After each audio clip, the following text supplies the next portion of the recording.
அனைவருக்கும் வணக்கம். Astro mind therapy அன்புள்ளங்கள் அனைவரையும் இந்த புதிய வீடியோவில் சந்திப்பதில் பெருமகிழ்ச்சி அடைகிறார். இந்த வீடியோவோட தலைப்பு வக்ர சனியின் தெம்பு ஆரம்பம் அப்படிங்கிற தலைப்பில் பார்க்க போகிறேன். மீண்டும் தலைப்பை சொல்கிறேன், வக்ர சனியின் தெம்பு ஆரம்பம். இது யாருக்கு அப்படின்னா கடக லக்னம் அண்டு கடகராசி அன்புள்ளங்களுக்கான வீடியோ. இப்போ இதுவரையிலும் அவருக்கு அஷ்டம சனியாக இருந்து இந்த சனி பகவான் அவங்களுக்கு எதிர்பாராத கண்டங்கள், பிரச்சனைகள், பங்குதாரர்கள் வழியாக போட்டி, சிக்கல்கள், முறிவு, பிரிவுகள், கெட்ட பேர், அந்த பேர் கெடுற மாதிரி ஏற்படுறது, இப்படி ஒரு சோதனைகளை என்ன நடக்குமோன்னு தெரியலையேன்னு அப்படி ஒரு பீதியை ஏற்படுத்தி கொண்டிருந்தவர் இப்போ வக்ரம் பெறார். வக்ரம் பெற கோள் ஒரு குடிகாரரை போல் பிஹேவ் பண்ண வைக்கும் அப்படின்னு நான் சொல்லியிருப்பேன். அது இவங்களுக்கு ஒரு தெம்பாக மாறுகிறது. அதனால தான் தலைப்பில் வக்ர சனியின் தெம்பு ஆரம்பம்னு. அது நல்லபடியாக இருக்கிற வரைக்கும் பிரச்சனை இல்லை. ஏன்னா நான் வக்ரம் பெற்ற கோள் ஒரு குடிகாரரை போல் பிஹேவ் பண்ண வைக்குங்கிற இதில் சொல்கிறப்ப, நல்லவர்கள் குடித்து விட்டால் அலப்பறை பண்ணுவாங்க, கெட்டவர்கள் குடித்து விட்டாங்க அப்படியே நல்லவன் போல் சத்தம் போடாமல் படுத்துருவாப்புல எதிரிகளுக்கு பயந்து. இதே கெட்டவன் நார்மலாக இருக்கிறப்ப தான் ரவுடித்தனம், அந்த அலப்பறை பண்ணிகிட்டு இருப்பான். குடிச்சிட்டான்னா சத்தம் போடாமல் போயிடுவான். இப்போ உங்களுக்கு சனி பகவான் கெட்டவன், அவன் வக்ரம் பெறப்ப கொஞ்சம் நிதானமாக அதில் ஒரு தெம்பு வரும். அவன் கொஞ்சம் பதட்டத்தில் ஒரு குழப்பத்தில் பண்ணுற மாதிரி இருக்கும். அதனால் உங்களுக்கு ஒரு தெம்பு ஆரம்பம். இது எப்போலேருந்து ஆரம்பிக்குது அப்படின்னா, வருகிற 30/6/2024 முதல் சனி பகவான் வக்ரம் பெறுகிறார். எது வரைக்கும் வக்ரகதியிலேயே பயணிக்கிறார் அப்படின்னா 16/11/2024 வரைக்குமே ஒரு 4.5 மாதங்கள். 30/6/24 முதல் 16/11/24 வரைக்குமே வக்ரகதியில் பயணிக்கிறார். அப்போ சற்று தென்பு வரும். இதுவரையிலும் மற்றவங்க, ஈவன் வேலைக்காரர்கள், கீழ்நிலை மக்கள்கள், இவங்க வழியாலாம் மன நிம்மதி, சந்தோஷம் போயிடுச்சு, அவன்லாம் நம்மளை அசிங்கப்படுத்திட்டான், பேரை கெடுத்துட்டான், அப்படி இப்படிலாம் நீங்கள் ஃபீல் பண்ணுற மாதிரிலாம் வச்சிட்டு இருந்தவர் இப்போ கொஞ்சம் லீவ் விடுறார், அவங்களுக்கு பிரச்சனையை கொடுக்காம. இது ஒரு வகையில் ப்ளஸ்ஸு. அதனால தான் அவங்களுக்கு எப்படி வரும்னா 2 லிங்க் ஆகும். அதிர்ஷ்டம், போராட்டம். அதிர்ஷ்ட போராட்டமாக இந்த 4.5 மாதம் இருக்கும். அதிர்ஷ்டமாக இது கெடுதலா, தட் இஸ் போராட்டமா அப்படின்னு. போராட்டம்னாலே பிரச்சனை, கெடுதல் தான் வரப்போகுது அப்படின்னு பயந்துக்கிட்டு தானே ஓடுவீங்க. ஸோ அது அது அது அதிர்ஷ்டமாக மாறும்.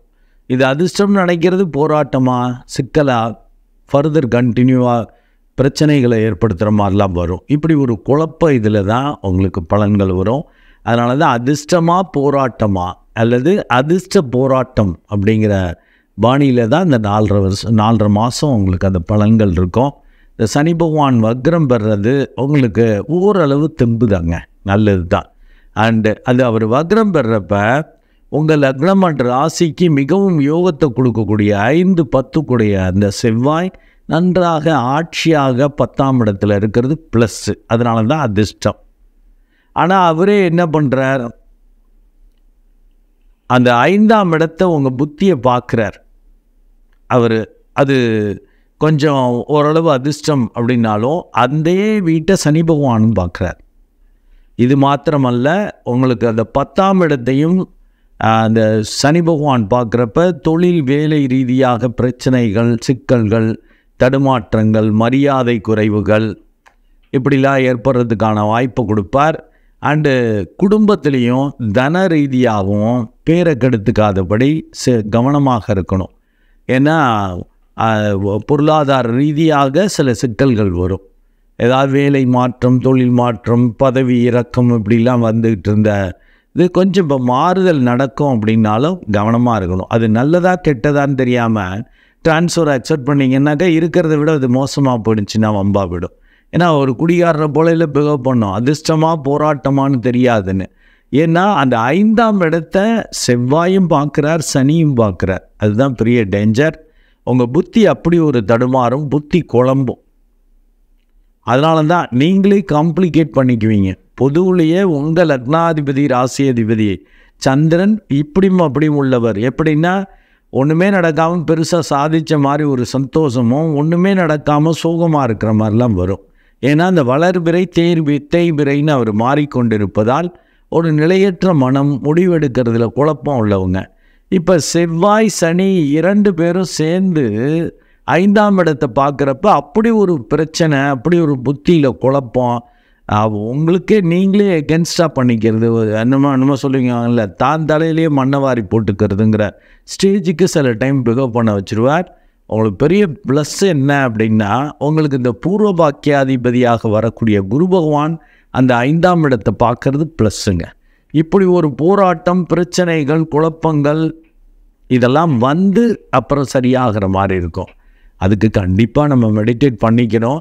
ஏன்னா மெடிடேட் பண்ணலன்னா நீங்கள் சனி அண்டு செவ்வாய் பார்வை கெட்டதை அதிகம் பண்ணிடுற மாதிரி பண்ணிடும். குரு பார்வை என்னதான் இருந்தாலும் குரு பாதகாதிபதி, பாதகாதிபதி அல்ல, பாதக ஸ்தானத்தில் உட்கார்றப்ப உங்களை அறியாமல் கொஞ்சம் பேராசையாக ஓவர் கான்ஃபிடென்ட்டில் செயல்பட வைப்பார். ஏன்னா அவர் 6ஆம் இடத்ததிபதியாகவும் வரார். அப்போ தேவையில்லாத காம்ப்ளிகேட் பண்ணுற மாதிரி நீங்கள் பண்ணுறதுக்கான வாய்ப்புகள் உண்டு.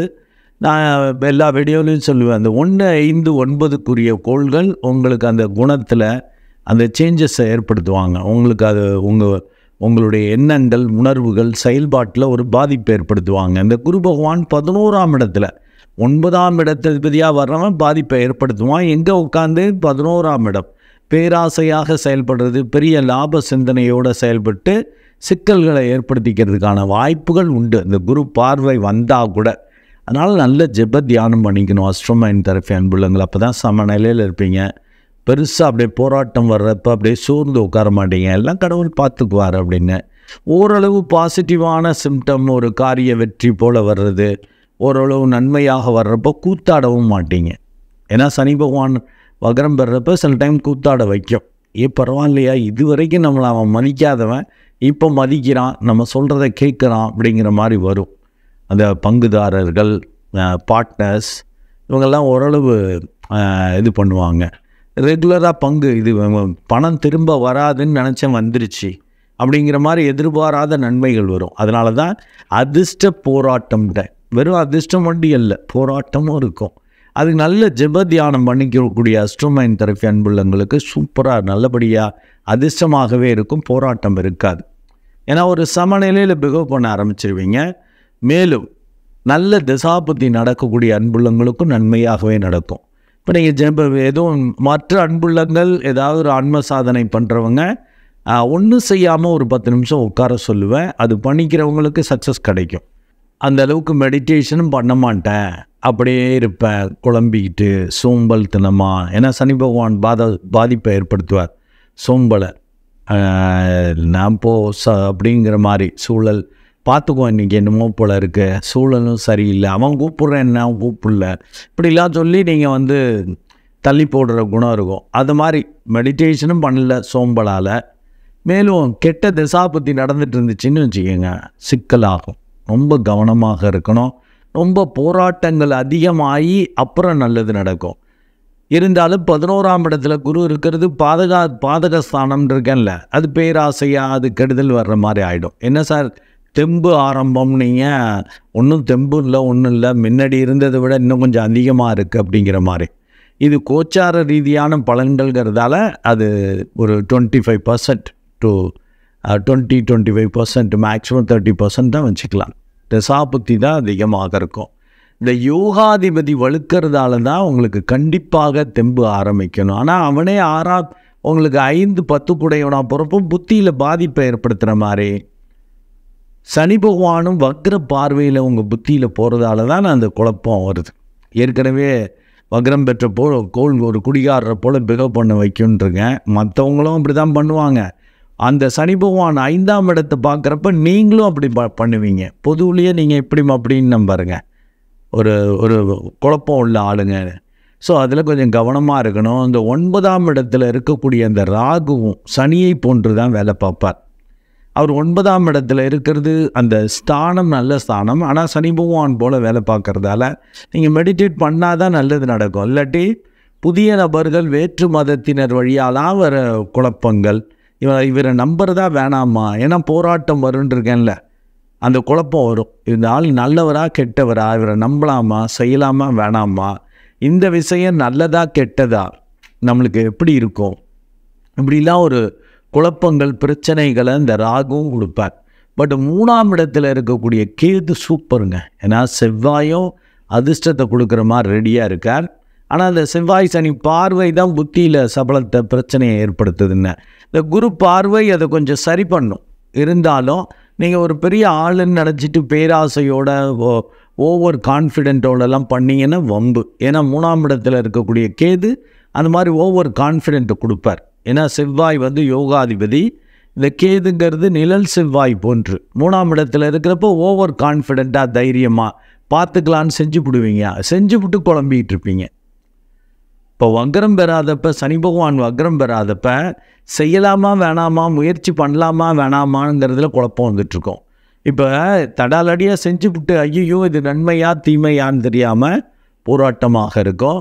அதற்கு ஏற்றபடி அந்த 30/6/2024 அந்த சனி பகவான் வக்ரம் பெறப்ப 2ஆம் இடத்ததிபதியான சூரியன் 12ஆம் இடத்துல போய் மறையிறது, பேருக்கின்றது, பெரிய அளவுக்கு தன விரயங்கள் ஆகிறது. பெரியவர்கள், மூத்தவர்கள், அதிகாரிகள், அவங்க வழியாலாம் தந்தை போன்று உள்ளவங்க, அவங்க வழியாலாம் ஒரு நிம்மதி இல்லாத தன்மை அதெல்லாம் கொடுக்குற மாதிரியே இருக்குது. அந்த மாதிரி குழப்பம் வரும். அவங்க நல்ல தசாபத்தி இருந்துச்சுன்னா பிரச்சனை கிடையாது, ஓரளவு அவங்க மூலமாக திருப்தி வந்துடும். இதே கெட்ட தசாபத்தி நடக்குது, நீங்களும் ஒழுங்காக மெடிடேட் பண்ணல அப்படின்னா பெரியவங்க, தந்தை போன்று உள்ளவங்க, அதிகாரிகள், இவங்க வழியாலாம் நெருக்கடிகள், பிரச்சனைகள், மன உளைச்சல்கள் வரும். அதனால் நிம்மதி இல்லாத தன்மை, தூக்கம் கெடுறது, இப்படிலாம் வர்றதுக்கான வாய்ப்புகள் உண்டு. ஒரு பெரிய ப்ளஸ் என்னன்னாக்கா, அந்த 4-11 அந்த சுக்கிரன் உங்களுக்கு பாதகாதிபதி அந்தஸ்து வாங்குறவன் 12ஆம் இடத்துல இருக்கிறது நல்லது. இருந்தாலும் அவன் அஸ்தங்கனமாகி சூரியன்ட்டு அந்த பவரை கொடுத்துட்றதால, சூரியன் உங்களுக்கு 2ஆம் இடத்ததிபதிங்கிறதாலையும் பேச்சு வழியாக, தனம் வழியாக ஏதாவது வில்லங்கங்களை, பாதகங்களை வரவழைச்சிக்கிறதுக்கான வாய்ப்புகள் உண்டு. அதில் ரொம்ப கவனமாக இருக்கணும். ஏன்னா 9ஆம் இடத்ததிபதியாக வரக்கூடிய குரு பகவானும் 11ல் இருந்து பாதகத்தை வரவழைக்கிறது உங்கள் புத்தியில் ஏற்படுத்துவார். ஏன்னா 1, 5, 9 கோள்கள் உங்கள் உணர்வுகள், எண்ணங்கள், செயல்பாடுகளில் பாதிப்பை ஏற்படுத்துவார்னு ரொம்ப பேராசையோடு செயல்பட வச்சுருவார். பார்த்துக்கலானால் நம்மளால் முடியும்னு. அதனால் பார்த்தீங்கன்னா அவன் 6ஆம் இடத்ததிபதியாகவும் போகிறதால உடல் கெடுறது, மனம் கெடுறது, அண்டு போட்டி பொறாமைகளால் சிக்கல் வர்றது, நிம்மதி குறைவு வர்றதெல்லாம் வரும். ரொம்ப கவனமாக இருக்கணும்.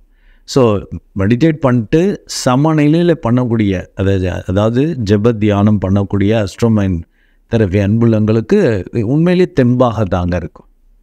இல்லாட்டி ஏன்னா அதிர்ஷ்ட போராட்டம், அதிர்ஷ்டமாக போராட்டமாக இது, அதாவது இந்த போராட்டம் நெகட்டிவில் போய் முடியுமா? போராட்டம்னாலே நெகட்டிவ் தானே. அதை சமாளிக்கிறதுக்கு நம்ம நிலை தடுமாறு மாதிரி செய்கிறது தானே போராட்டம். கெட்டதுக்கு தானே போராடுவாங்க. அந்த மாதிரி ஒரு தன்மை வரும். இதே நீங்கள் மெடிடேட் பண்ணிட்டீங்க, உங்களுக்கு ஓரளவு நல்ல தசாபத்தியும் இருக்குன்னா, ஏதாவது போராட்டங்கள் நடந்தாலும் இறுதி வெற்றி வந்துடும். எதிர்பாராமல் அது நன்மையாக உங்களுக்கு முடியறதுக்கான வாய்ப்புகள் அதிகம். ஏன்னா யோகாதிபதி வலுக்கிறார் செவ்வாய்.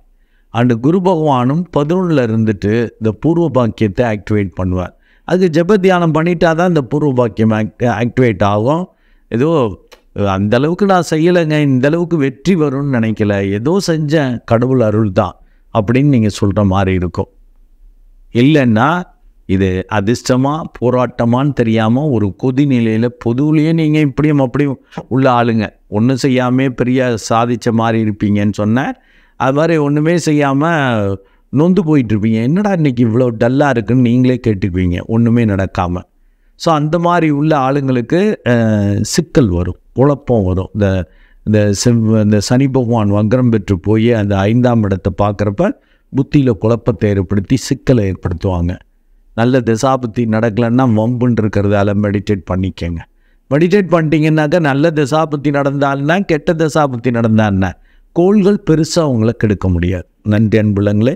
மீண்டும் ஒரு நல்ல வீடியோவில் உங்களை சந்திக்கிறேன். அதுவரை உங்களிடமிருந்து வணக்கம் கூறி விடைபெறுவது உங்கள் அன்பு டாக்டர் அருட்குழந்தை ஆறு கணேசன். நன்றி, வணக்கம்.